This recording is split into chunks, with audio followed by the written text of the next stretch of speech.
அதனாலதான் பலத்தினாலும் அல்ல, பராக்கிரமத்தினாலும் அல்ல, ஆவியினாலேயே ஆகும். ஆவியினால எல்லாமே ஆகும் என்று அவர் வைத்திருக்கிறார். இதை நீங்க விசுவாசிக்கிறீங்களா? ஆவியினாலே ஆகும். என் குடும்ப பிரச்சனை, என் சூழ்நிலை, என் பண பிரச்சனை ஆவியினாலே ஆகும்.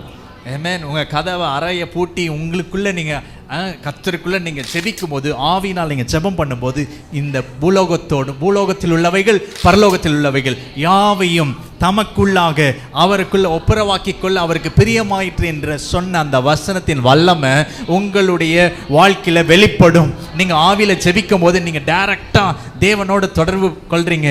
அப்பா பிதாவே என்று கூப்பிட பண்ணுகிற புத்திர சுவிகாரத்தின் ஆவியை உங்களுக்குள்ள தந்து நீங்க சொல்லும் போதே, நீங்க கூப்பிடும் போதே, நீங்கள் கூப்பிடுவதற்கு முன்பாக நீங்க கூப்பிடுவதற்கு தெரிந்து கொள்ளும் போதே அவர் உங்களுக்கு இன்னது தேவை என்று அறிந்து அவர் உங்களுக்காக யாவையும் செய்கிறவராய் இருக்கிறார்.